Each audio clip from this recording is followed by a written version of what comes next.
My name is Bruno, and I have currently somewhat of a dual role. I'm CTO at Superbet, which I didn't turn this on. Which I assume all you have heard of, and the other brand you most likely haven't heard of is called Happening. It's a brand that we actually launched a week ago. So in Superbet, we built our technology team by a lot of acquisitions. So we had various different brands scattered across Europe. And just a week ago, we decided we are going to launch a single brand that's going to kind of unite all of our teams. So from now on, we are called Happening. And today, I want to talk to you a little bit about risk in Sportsbook, meaning how do we ensure that we don't take too much of the bets that we don't want to take, and how do we protect ourselves from that. There is a traditional approach, how I think that the vast majority of the industry still does it. And the things that we are doing, we are hoping to get ahead of the rest of the industry by using ML and AI to make our processes more smooth, to make our people more efficient at doing that work. So first of all, what is risk in Sportsbook? So mathematically, house never loses, right? But unfortunately, that's not always the case. So the way we try to make the prices is that we always put a margin on each price, which statistically, if we have enough events and if we have enough customers, on the long run we should be fine, right? However, there are always problems. There are things called black swans. So there can always be a situation of some very unlikely event to happen that can cause very big issues. So let's say you place a bet that has a huge odd, something that is, chance of happening 1 in a billion, let's say. And we also have a social product so you can share with your friends, and hundreds of you paying the same thing. The chance of that actually being a winning ticket is extremely small. However, if it happens, it can easily, result in payouts in like tens of millions of euros, which, as a business, you will have a hard time provide liquidity and ensure that happens. And therefore, we have a lot of technology in the back that ensures that we are conscious about what kind of bets are we taking and that we are limiting our maximum exposure to something that we are comfortable with. So basically, we are trying to protect ourselves from, let's say, limiting our maximum loss. But the other thing is also spotting fraud. You probably have heard, the betting industry is one of the top places where people try to game the system, because it is exploitable, unfortunately. There are a lot of moving components in the whole game. So there are a lot of people who are trying actively to commit fraud and to find the ways to cheat the system. So we do need to eliminate those, because that can also hurt our business a lot. And both of those actually result because we need to be defensive to ensure those things don't happen. And then for the legit customers, you might end up with some limits that reduce your user experience. For example, whenever you register with a new betting operator, you won't be able to place any size of the bet that you want. It will always take some time until the betting operator understands, okay, are you a legit customer or are you someone who is trying to game the system? And only then they will allow you actually to be able to place bigger bets if you want to. So we are trying to solve all of those things. Remove the bad guys, but also ensure that the good customers get their full experience as soon as possible. And how do people game the system? So to understand what do we need to protect from, we do need to understand what are the typical patterns that people use. So the first one and obvious is, there are rigged matches. So sometimes you will find that someone has the information they should not be having. Some teams will not be playing in a fair setup, etc. And some people will try to exploit that. The other thing is latency exploitation. So it's a real-time business. So when you want to place bet on something that's going to happen in the next, let's say, 15 seconds, we need to be well aware that we have an information right at the right time before you strike the bet. The example of that is you could be sitting on the match, we could have a feed that has a latency in it, and we don't know that the goal was scored, and you are able to place a bet after the goal was scored, that the goal will be scored in the next 10 seconds, right? So these are the type of things people are trying to exploit. I mean, we are always building tech that is trying to reduce that surface, but still that thing exists. The third thing is arbitrage, which doesn't necessarily hurt the business, but the reason we exist is to provide people with thrill. The reason people bet is, they want to get excitement, they want to get skin in the game with their teams that they're following, etc. And we are not like a financial market, so any type of traffic we get that's from bot, etc., is not something that we like. And the fourth, so if any of you have been betting, you will see that betting operators often provide you with some bonuses to give you free credits, etc., and so on. And those things, to make them attractive, they usually can have some, let's say, holes in the logic or mathematics of it. So if you're just trying to game the system, you can probably extract €3 from each bonus, etc. And there are some people who are just, let's say, opening accounts and trying to extract a few euros from each of those accounts without having a legitimate business around. So how it's usually done? So all current betting companies, what they do is there's a tool called betting ticker. So it looks like more or less like a trading floor on a stock trading, let's say. There's a lot of people that we call traders. In Superbet, we have around 60, 70 of them. They're watching at the screens where they see all the bets that are coming in. So at the peak times, we get up to 3,000 transactions per second. So you can imagine what number of bets that is. So the way they work is they have to split in different teams. They will segment in a way to say, like, I don't know, there's a major match happening today. There will be 2 people monitoring only that match. And I don't know, this team will be monitoring that sport, that team will be monitoring that sport, and so on. And what they are doing is literally looking at a feed of all the bets coming in that are like color-coded already by some information. And then whenever they spot some anomaly, for example, they'll see, okay, there's way too many people betting on that particular market that there will be, I don't know, 5 or more yellow cards. Maybe something is off. Our price is not working, or maybe those customers are, some fraudsters. And then they need to open the customer. They need to see, okay, who that is, what was his behavior before, what kind of bets he was taking on, what's happening with the price of that market on our website versus customers, versus competitors, and so on. And then they make decisions. They start categorizing customers into, okay, this one has to be reviewed, this one is for sure a legit customer, okay, this one is fraudster, and so on. As you can see, it's a pretty tedious work. It requires a lot of people. It's very repetitive and very prone to errors because there's a lot of things happening. And as a final result of their work, they define so-called stake factors. What does that mean is that, for example, we publish a match that you can bet on, and we will say, okay, for default customer, we will accept a bet of, let's say, €100 on that match. That's the maximum bet we will take. And then depending on your personal stake factor, which is not known to you, it will change the maximum amount you can bet. So, for example, if you're a good customer, we will say, okay, your stake factor is 100, so you can place 10,000 on that one. Or if you're a bad customer, we can either put it to 0, so you won't be able to bet at all, or we'll put it to 001, which I'll explain why we do it in some cases. So, the good thing about that whole thing is that exactly those cases where humans fail and where it's hard for them to cope with amount of that data and all the possible patterns that can happen there is actually where AI is really good at. So we started exploring how we can automate that and how we can make smarter systems because we knew that we have a lot of data available already.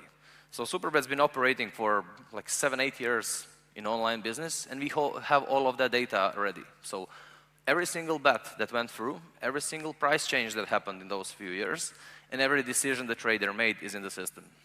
So we were able to use all of that and to start building the models that can replace and automate some of those actions traders are doing. I mean, a basic comparison, okay, how does it compare human versus AI? With the volume of the bets, I think I explained to you how hard it is for humans. So we need to scale up the team. We need to start segmenting them into smaller teams, etc. With AI, we really don't care. We can scale those models very efficiently and easily. When it comes to speed of processing, that's again another issue. So all of that is real time. We cannot afford to create an experience where you would place a bet and then you would have to wait for 10 seconds for some trader to see what's happening and understand whether he wants to accept the bet or doesn't. And to be able to circumvent that, we don't look at all of those things. We take some bets that we shouldn't, and then only sanction the customers, let's say, later. And we create filters. Like, the common thing in the industry is nobody is looking at the tickets smaller than 20 euros, because it's not worth the human time you need to invest into it to see whether those things are good or bad. And one thing is domain knowledge. So when I joined the business originally, I was very confused. Okay, how do you figure out whether this thing is okay or not? Especially as, like, you will see that very experienced traders, on the first bet of a customer, they will be able to say, okay, this guy's going to be a fraudster. Like, how do you know? Oh yeah, I know, because I know there's the typical pattern. He will open an email that doesn't look like a real email. You know, his IP will be from that range there, and I know that first types of bets will be of that kind, because they know that's how we will usually classify them as legit customers, and things like that. That's a very specific domain knowledge that is A, hard to transfer, and B, hard to prove whether it's right or wrong. With AI, we can test those things. We can really see, okay, what were the real patterns behind those decisions, and ensure that we create a good pattern recognition for future. Reusability, the other thing that we have seen is that such models, once we build them, we can use them not only for risk. So those models, in the end, actually enable us to just gather more intelligence and more knowledge about what is really happening on our market. And we can use that for some other experiences as well, not just risk management. And when it comes to consistency, it's obvious one. So, you know, humans will make mistakes. It's way too many decisions they need to make in a short amount of time, while the AI will be very consistent with that. And how do we solve it at Superbet? So we started our path and created, let's say, kind of 3 milestones. At the moment, we are somewhere between the second and third one. So the first thing we want to do is just try to reduce the repetitive work. As I said, the traders, when they spot something, they need to go and drill down and understand, okay, let me look at all the bets and let me figure out what the pattern there was and so on. So in that version, we just try to automate those things and do the pattern recognition basically instead of them by providing them with some markers. So we enable them that instead of drilling down, they will get some predefined markers and then be able to make a decision. But it was still their job to actually decide how, you know, whether it's a good customer, bad customer, what the stake factor is, and so on. In the next version, we try to shift that work from them. So by that time, we already were confident in precision of our models. And at least for some groups, for example, we can easily identify whether someone is a legit customer, and that thing we can classify automatically and not even need to have trader involved. And the third one that we are just working towards is actually building a system that is even smarter than traders. So all of those patterns are on how do they detect fraud, I learned by them observing what's happening. And there are for sure other methods people are using that we are not even aware of. It's a huge business, huge volumes, and you just don't spot some of those things. And what we are hoping to do is use models to understand, to find those new patterns and to find those new ways of how the system is getting cheated. So to be able to do all of those decisions and models, we first need to gather a lot of data. So the data we use is, starting from the typical registration data, which is, everything we know about customer, like the customer profile, where he is, whether he KYC'd properly, and so on. Betting patterns, which is, all the bets he took. On all of those tickets, let's look at each event that he played. On each event, what are the markets he played? And on those markets, what was happening with the price at the moment when the person was striking the bet? Was it moving? Was it going up or down? Or the next second the price changed, and so on. Wallet activity, that's a typical transaction. So is the person withdrawing money and depositing money from which kind of sources, how often, in what big amounts, and so on. We are looking for connected accounts in a way that we are trying to figure out, is that, in that same building, for example, are there more accounts that we already know are, fraudsters or good accounts, and so on. Device data to try and understand, is the person using a real device? Is it using some bot or so on? Price feed movements, so whatever is happening with the prices that's not directly related to customer. Event data, so metadata basically about the event that people are betting on, because, for example, our model might learn that there's a higher chance of fraud in, fourth league in Romania football than it is in the first league, and so on. And event betting pattern, That thing is what we call markers, which I'll explain a little bit later, which is like looking at some typical betting patterns, because different customers, they have different ways of betting. For example, there are people who will be betting on major events, on the final outcomes, usually sports fans. Or you have professionals who will be betting on number of goals, number of corners, and so on. And with that, we start building out drawing out some conclusions. There's plenty of them. I'll just show you a few of them that our models are good at recognizing, just for you to grasp what the problem actually is. So legit accounts is something that we are trying to do as fast as we can. So we are looking at, okay, the customer is not giving any suspicious activity. We are looking at his registration data, betting patterns, wallet activity, device data. It's all normal. The person is betting on mainstream matches, win some, lose some, deposits from normal accounts, withdraws to normal accounts, etc. We can mark that person easily as a legit customer.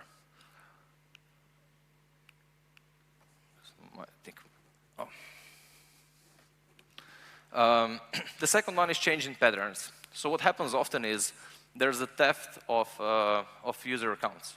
So you will often find that, because when fraudster wants to win a big bet on, for example, a rigged match, he knows that it's hard to build up an account where we will allow that thing to happen.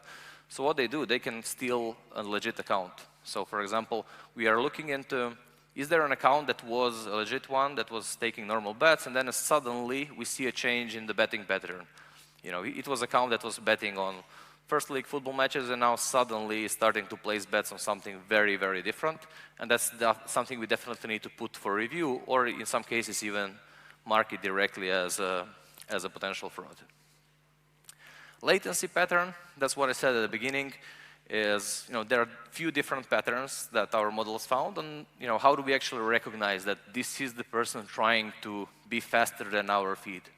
So whenever we give prices on some event to happen, what we do is we have a feed that is coming from either some scout on the field or from the official data that is telling us what's exactly happening on the field. So we know every time someone is passing the ball, shooting the ball towards the goal, etc. And based on that info, we are creating our prices. So sometimes we are just not fast enough and we don't know that. And for example, one thing is we spotted that some patterns where people are trying to get the system is they'll be placing bets at some frequency, low stake bets, and then one big one when they're sure they have an advantage. And this one I like actually a lot. So when I said that some bet players, we don't give them stake factor of 0, which, for example, would sound like a reasonable thing. You know that someone is trying to game you, but you don't disconnect him from the system. What we do instead sometimes is we say, okay, we know this guy is a fraudster, but he has more info than we have in some cases. So we are fine by paying a price to get this intel, let's say. We can reduce his bet size to something that we are fine with losing, but from that we will get so-called marker account. We will know that if this person is betting on something, there's a high likelihood that this is a dodgy thing. So from a set of those accounts that we have, we are looking at the betting patterns and trying to understand, okay, what are these people that we know are fraudsters doing? And if there are some others trying the same patterns, let's review what are they doing. So that's one of the things that our models are pretty good at recognizing as well. How do we actually solve it? So all of that is kind of theory, but in practice is hard to do because it's a large scale, it's a real-time system.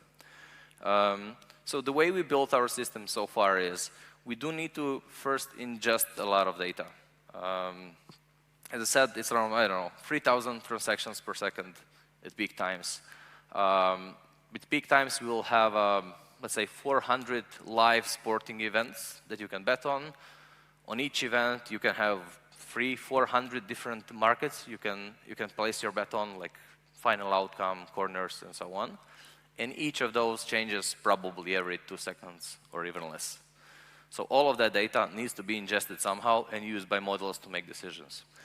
So we built the whole system using Kafka as a backbone, the whole betting system.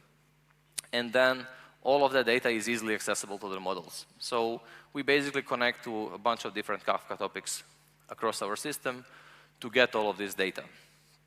After that, we use the Great Expectations library, which helps us spot the drift in the data, which does happen, and sometimes our models just might become irrelevant, and we need to ensure that we spot that on time, because those models are already making decisions instead of humans, so we want to make sure that if we see something is drifting, we need to know about it as quickly as possible and be able to retrain the model, switch to some manual operation if needed, and so on. And then we use Spark for just typical feature building.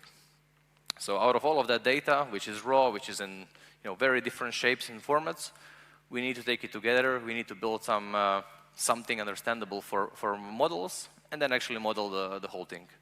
The models we are using are built in TensorFlow. It's mostly neural networks, and we deploy them with Quack. I think that's nothing special. I think that's probably how most of you do it. And then the way the whole thing is used, once the models are trained and all that, they work in a request-response basis. So our risk tooling figures out, okay, when do we need to assess some customer? We ask our model basically to provide us with some assessment, and based on that, we do further decisions. I mean, of course, there are a lot of challenges. I mean, first one being performance, because we need to be very quick. We need to be able to work at scale. But then the other thing is just modeling. Being able to model that was much more complicated than what we usually get from off-the-shelf models. One of the bigger problems for us was how to make a player-level decision when all the information that impact the decision are much further down the chain. So there is a game that is rigged, and that game is part of few games that he might have played on one ticket, and he might have played a bunch of other tickets. So how do we ensure that, is that really a targeted play on that event, or is that just a random thing? Someone will be placing bets on matches that are rigged without knowing them. So making sure that from that information we draw conclusions about the person was pretty hard. So we started with some basic models where we were just like, let's say, averaging features from the bottom level and so on. And in the end, we built a neural network that used all of that information. So player, his bets, each particular bet, events on the bet, and for each event, all the price changes that happened, etc., and try to figure out, okay, how do they correlate, and what is the best way to draw conclusions from each of those bottom features around the person that is up. So what we came up with in the end was segmentation of customers in a bunch of different small groups, some of which we understand why they're in those segments, some of which we don't. And we are now using our traders, instead of doing that manual work, to help us model those things further. So from a bunch of those segments, we were able to say, okay, this is the group that are for sure good customers. So it's easy for us to say, okay, that kind of classifications, mark them as good ones. However, there is plenty of other segments that we don't know much about.